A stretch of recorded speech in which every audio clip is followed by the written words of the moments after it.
नमस्कारम। आज हम बात करेंगे अश्वगंधा के बारे में। हालांकि अश्व का मतलब होता है घोड़ा, तो लोग ये भी कहते हैं कि अश्वगंधा खाने से घोड़े जैसी ताकत आती है, ये होता है वो होता है। लेकिन मेरा ऐसा मानना है कि किसी भी औषधि को अगर आप प्रयोग में लाते हैं तो आपको कम से कम उसकी तासीर पता होनी चाहिए, उसकी नेचर पता होनी चाहिए। वो गर्म है कि ठंडी है, वो तर है कि खुश्क है, वो हल्की है कि भारी है, ये सब चीज़ें जब तक आपको नहीं पता है तब तक आप जितने मर्जी उसके नुस्खे बना लो, आजमा लो, सही पूरा नहीं बैठेगा, क्योंकि वो कुछ ना कुछ गड़बड़ी कमी रह ही जाएगी। एक ताले में अगर चाबी लगती है तो वो तभी लगती है अगर वो प्रॉपरली उसी तरह घड़ी गई है जिस तरह के उसके अंदर की जो डाई है या उसके अंदर का एक अंदर का आकार है, उसके बिना चाबी नहीं लगती उसी में। इसी तरह औषधि प्रॉपरली तब काम करती है जब हमारी बॉडी की अंदर की नीड रिक्वायरमेंट के हिसाब से हम उसको पूरा पहले बाहर बना लें। तो आइए जानते हैं अश्वगंधा को प्रॉपरली डिटेल में कि कैसे इसको यूज़ करना है, किस किस चीज़ में। अश्वगंधा की बात जब आए तो अश्वगंधा की तासीर की बात आती है। तासीर जो है इसकी वो है गर्म और साथ में है खुश्क। गरम खुश्क, खुश्क का मतलब आप समझ ही गए हैं कि ये नेचर इसकी ड्राई है और ये थोड़ा गर्म भी है। अब आप कहेंगे जी गर्म है तो मैं तो बिल्कुल नहीं खाऊंगा, मुझे गर्म चीज़ मना है या ऐसा है। देखो, जब तक कोई भी ताकत की चीज़ ले लो थोड़ी बहुत उसमें गर्मी आएगी ही आएगी, इसलिए यूज़ करना सीखो, डरो नहीं। मैं आपको बताता हूँ कि आपको वो गर्मी भी ना ज़्यादा करे पर आपके अकॉर्डिंगली वो अच्छा काम भी करे। वो कैसे होगा? एक तो मैंने कह दिया अश्वगंधा गर्म और खुश्क है। अब इसका मतलब ये है कि ये वात रोगों में काम आएगी। वात रोगों में यानी वायु से रिलेटेड जितनी प्रॉब्लम्स हुई हैं, चाहे वो वायु से जोड़ कमज़ोर हो गए हैं, हल्के पड़ गए हैं, वायु से कट कट की आवाज़ें आती हैं शरीर में, वायु ज़्यादा रह रह करके शरीर पतला हो गया है, तो उन सब में ये काम आएगा। तो वायु से आगे गठिया हो जाता है, आपको पता है, संधिवात हो जाता है, सब में काम आएगा। और वायु से ही दर्दें होती हैं तो ये वायु रोगों में भी काम आ जाएगा क्योंकि ये गर्म है। ठीक, अब ये साथ में गर्म के साथ साथ खुश्क भी है तो ये कफ में भी काम आएगा। क्यों? क्योंकि कफ गीला होता है। कफ का मतलब है बलगम, आपके अंदर का जो कफ भाग है, म्यूकस है, जिसके अंदर है ज़्यादा, जिसको छींकें ज़्यादा आती हैं, साइनस है, नज़ला है, जुकाम है 12 महीने, उनके लिए अश्वगंधा बहुत अच्छा है।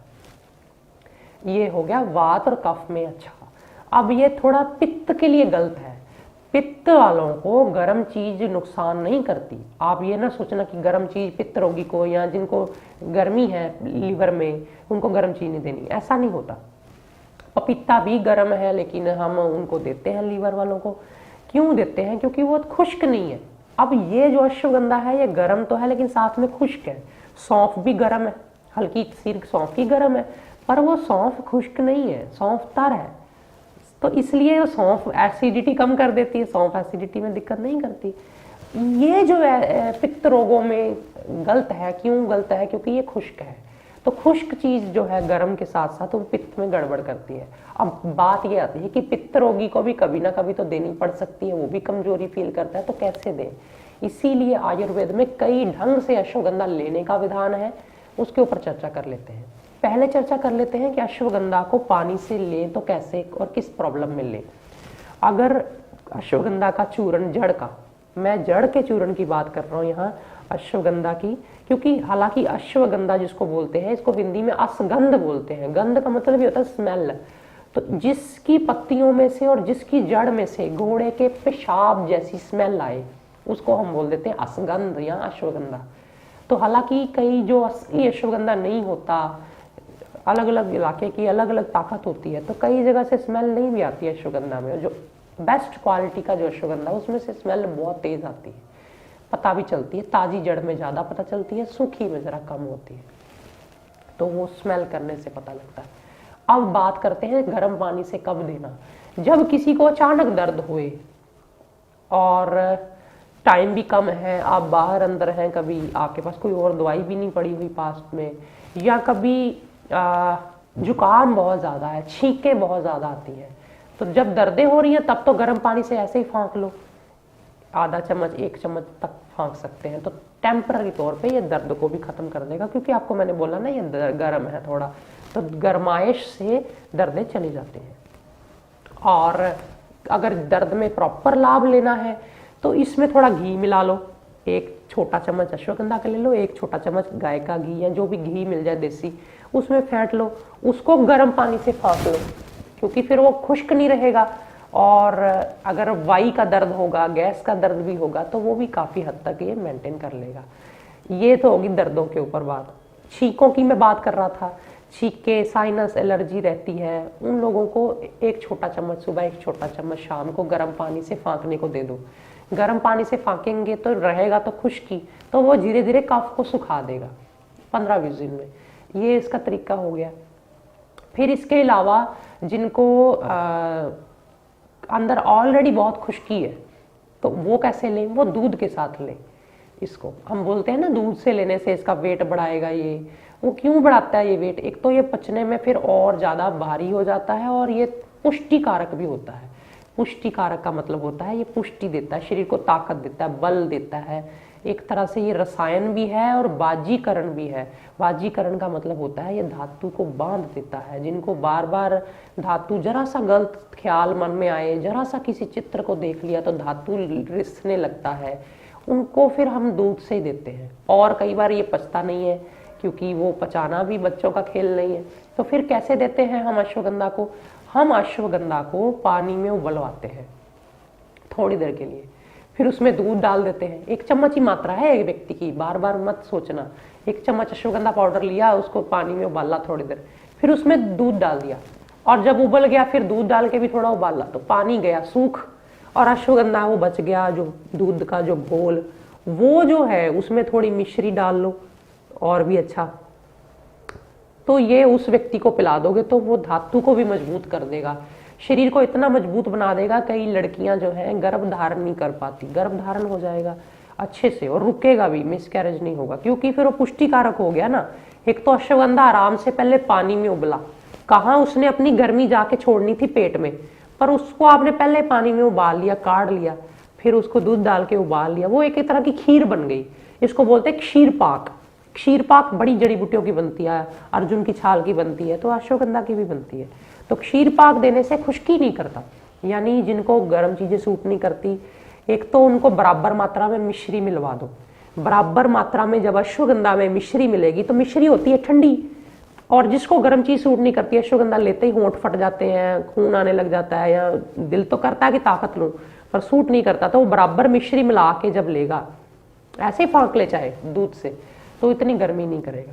हल्की सी बराबर मात्रा में हरी इलायची मिला सकते हो, और ज़्यादा इसको ठंडा बनाना है तो भी इसके साथ में बैलेंस हो जाएगा। जिन लोगों को दूध में नहीं लेना, दूध नहीं पचता है या दूध से एलर्जी है और ताकत चाहते हैं शरीर में, तो जैसे घर में माताएं बहनें चूरी बनाती है ना, घी की और शक्कर की, थोड़ी रोटी डाल के, तो रोटी की जगह पे अश्वगंधा डाल दो, घी और शक्कर के घोल में थोड़ी शक्कर ले लो, थोड़ा घी ले लो, फेंट के उसमें थोड़ा सा ऐसे 1 चम्मच अश्वगंधा डाल लो, तो धीरे धीरे उसको चूस लो।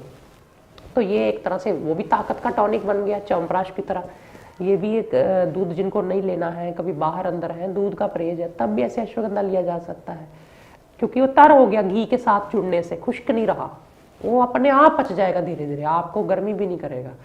फिर इसके बाद बात आती है इसकी कि अश्वगंधा को कई बार हम दमे में, कई बार हम, क्योंकि कोई भी दमा क्या है, दमा वात का रोग है, दमा और कफ का रोग है। पर्टिकुलरली दमे में होता क्या, वात और कफ दोनों बिगड़ते हैं। तो इसको अश्वगंधा को हम उबाल के काढ़ा बना के, तो उसमें ही हम थोड़ी सी शक्कर मिला देते हैं, थोड़ा सा घी मिला देते हैं काढ़े में, वो काढ़ा ही वो धीरे धीरे सिप सिप करके पी लेता है। उसको गरम गरम यहाँ लग जाता है तो उसका अस्थमा में आराम आ जाता है। बड़े आसान से प्रयोग है। अब कोई भी कुशल वैद्य, कुशल जो इसका एक्सपर्ट है, जिसको पता चल गई इसकी तसीर, वो अपनी बीमारी के हिसाब से इसको एडजस्ट कर लेगा कि मैंने मिश्री डाल के लेना है, कि मैंने, कईयों को शुगर होती है, उनको फिर क्या करना, गर्म चीज़ भी नहीं सूट कर रही, पर ताकत जरूरी है, आंखें वीक पड़ रही हैं या शरीर बड़ा कमज़ोर हो रहा है, थोड़ी ताकत चाहते हैं, तो अश्वगंधा के चूर्ण में हम बराबर नहीं, 1/4 मात्रा उसकी गिलोय सत्व की डाल देते हैं। गिलोय का सत्व जो होता है ठंडा होता है और वो हल्का होता है पचने में, और अश्वगंधा के पाउडर ले लो, आधा चम्मच अश्वगंधा ले लो और 250 मिलीग्राम यानी 2 रत्ती आप उसमें डाल लो गिलोय सत्व।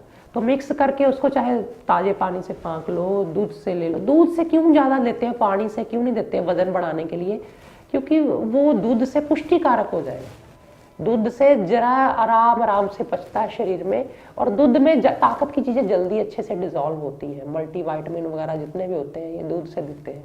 तो दूध के साथ ये धीरे धीरे स्लो आराम से पचता पचता इस शरीर को पुष्ट करता है, धातु को मजबूत करता है। क्योंकि खुद ये खुश्क है ना, तो जब दूध इसको थोड़ा सा तरावट वाला मिलता है तो इसकी खुश्की खत्म कर देता है वो। तो खुश्की से होने वाले साइड इफेक्ट भी नहीं होते शरीर को।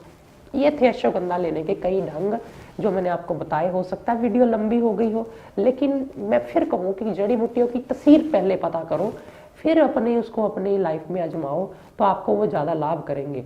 और आगे आने वाले समय में मैं कोशिश करूँगा और भी डिटेल में आपको आयुर्वेद की जानकारी दूँ, ताकि आपको सही में आयुर्वेद को यूज़ करना आए। हम आयुर्वेद को ऊपर ऊपर से जब यूज़ करते हैं तो उसके कितने साइड इफ़ेक्ट हमें हो जाते हैं, और ना जाने फिर लोग गालियाँ देते हैं, आयुर्वेद की कमियाँ देख करके निराश होते हैं। इसीलिए मैं डिटेल में बताता हूँ। किसी को मेरे शब्दों से कष्ट पहुँचा हो तो मुझे माफ़ करना। आज फिलहाल इतना ही। नमस्कार।